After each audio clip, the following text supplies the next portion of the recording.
hoping for the heat of my engine right now. I'm like, dear God, come on, heat up, damn it.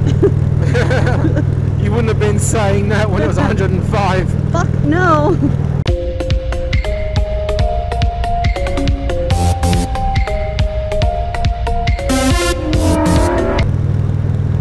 So here's a question for you, Dawn. Sure. When you've got someone learning to ride, or when you learn to ride yourself, what was the best place for an instructor to be? Would it have been at the back of you or riding ahead of you?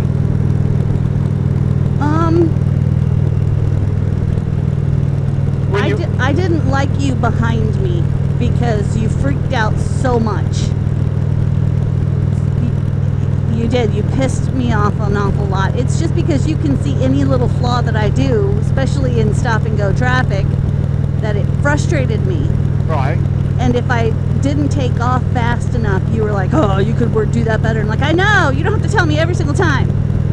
Yeah, but in general though, I mean, in general, I would prefer you to be in front of me. Okay.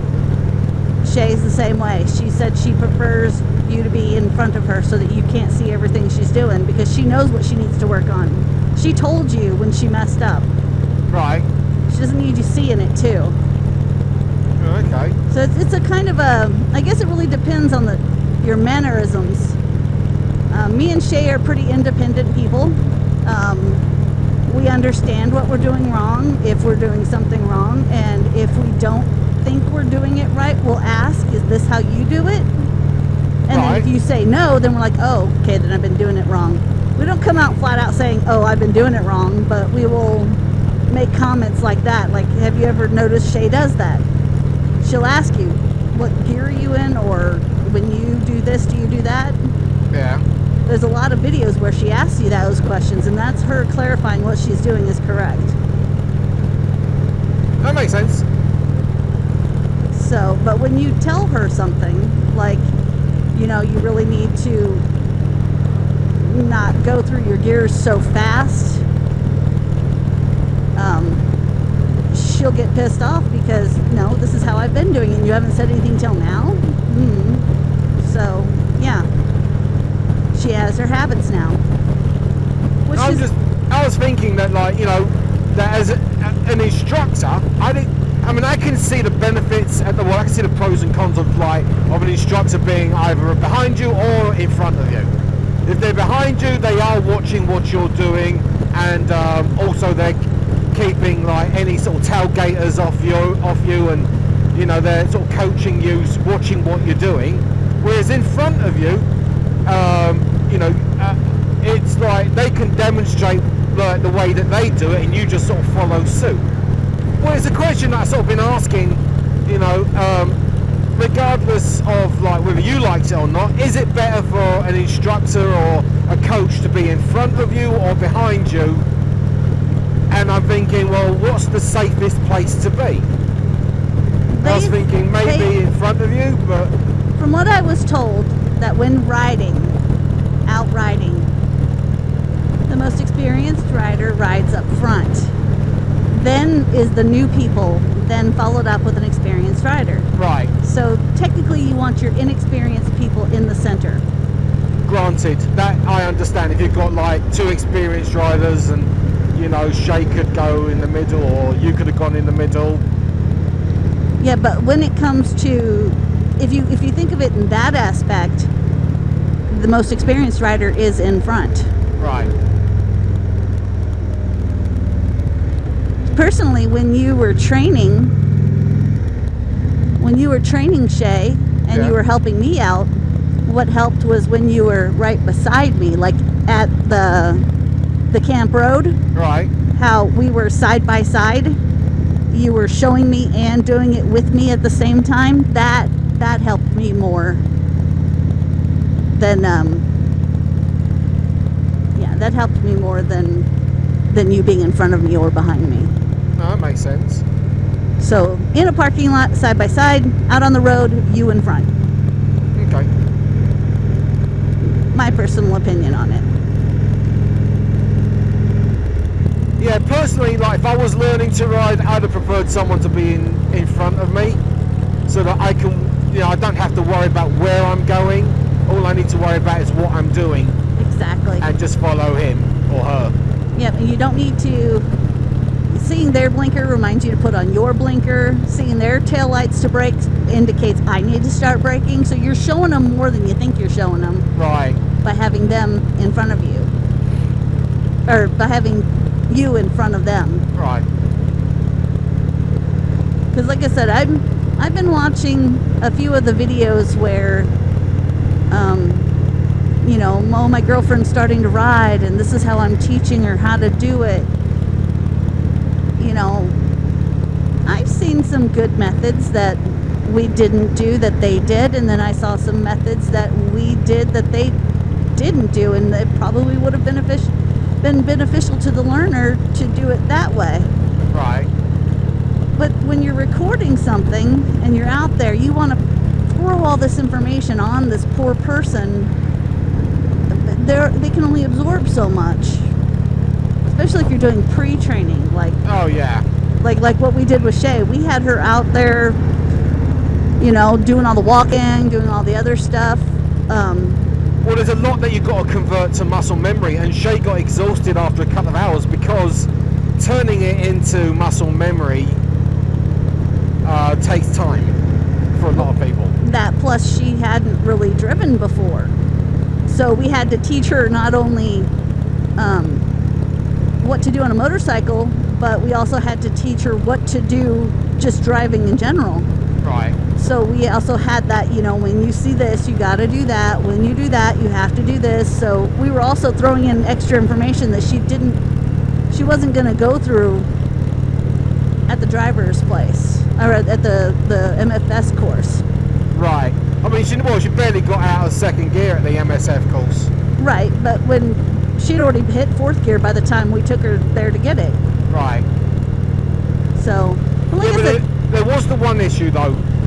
For a lot of the things that she sort of learned to do, she was doing them all in second gear, and the MSF course were insisting that she stay in first gear, and that really frustrated her because the V-Star 250 was a great capable bike, but its first gear was so low that it chunked and clunked and required a lot more control in first gear, whereas it was a lot easier in second. Yeah, I remember her stressing. Yeah, she said she gave up and just did what her bike needed her to do. Yeah. So she wasn't listening to them at that point. But then again, if she was riding their bikes, then those bikes, having used the exact same bikes, right?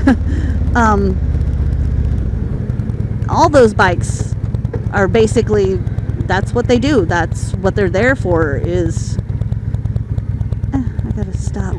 Yeah, I gotta stop too. Woohoo! I didn't go over. Oh, you were so close. I was close, but I didn't go over. No, you didn't. But no, like I said, those motorcycles, they're really good. I think that they also had a little bit of work on them because they had to take off a lot of the gear indicators, the signals, as they say in America, and various other exposed parts as well. So that if it was dropped, it's not broken. Yeah. So I think when they did stuff like that, they also made sure that it could be in a lower gear as well without it dying. Because when I was in first using theirs, there's no way in hell I could have done any of that on Shay's bike, and it's the exact same freaking bike almost. Well, I think they probably put different cogs on the wheels and the drive. That could be, because like I said, there was no way that you could have done that in first gear. I mean, we had Shaylin in second gear almost immediately just because the bike couldn't handle staying in first gear. So, but to each your own, you know. Yeah. Like I said, she just stopped telling him what gear she was in and just kept doing her thing in second gear when she was supposed to be in first, and then she was in third gear when she was supposed to be in second. Right. Just because her bike couldn't do what the other bikes did. I get that. And she talked to Caitlin about it, and Caitlin's like, just don't say anything. Caitlin is one of the instructor helper. Well, yeah, Caitlin, the instructor helper. Actually, it was really good to have like a sort of friend there, Caitlin. You know, to sort of help us out and keep a special eye out for Shay. I really wanted Shay to take the intermediate class with Caitlin to learn how to ride her motorcycle a little bit better. Because, of course, she's so short that we have to put inserts in her shoes. Right. So, I kind of wanted her to go through an intermediate course so that she could learn how to ride her motorcycle in the best way by a professional. Well, I'd have to totally take a course on Jerry here because, like I said, I'm happy to admit that like I'm not used to riding I've never ridden a bike sort of like this before, and so as a result, you know, I'm inexperienced. I've ridden cruisers and choppy looking bikes and street bikes, but not like a sort of sports tourer. Yeah. So I would say I'm in almost the same boat as anyone else who'd be taking the any kind of intermediate or advanced course. I'd be too scared to drop that. I mean, think about the cost if you drop anything. You'd have to do an insurance claim. But a lot of kids these days they do have a lot to learn on motorcycles. And the MSF course, you know, it teaches you the bare minimum, and then to sort of like you pass your test and then on you go. And it's like, that's one of the weirdest things I had to like deal with. Oh, well done. Yep. So let me ask, have you had to slam on your brakes like that yet?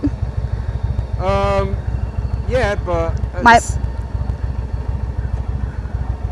you know, I'm more concerned about like having a you know, a tyre that needs replacing. You can go now. Nope, I got stuck in neutral. No, my ABS kicked in because it went Yeah, my ABS kicked in as well, but I wish you wouldn't have done that. I wish you had just gunned it. There's been so many cops there. It would have still been yellow. I know.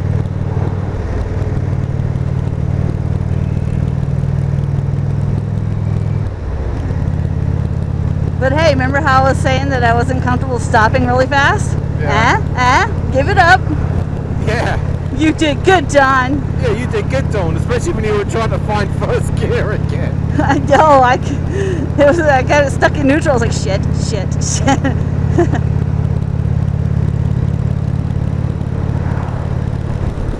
Yeah, so I've had to bite the bullet and get myself a new back tyre. This one is starting to show its age. I'm sort of seeing some of the wear lines between the treads, so I need to get that done, get that replaced. Luckily enough, on the BMW K1600 it's easy to do. Just take the saddlebag off. You don't have to like finagle like the suspension or anything like that. It's a swing arm, so the bike literally put the bike onto the center stand and just undo the bolts and take it off. You're good to go. And then you're gonna take the rim into that one place that you did. Yeah, pay $30 to have it. Yeah, I'm gonna put on and balanced. Yep. Since I don't have a tyre changing equipment like myself, just take the wheel and the spare tyre there to them and let them do it. I mean, it's an easy $30 for them.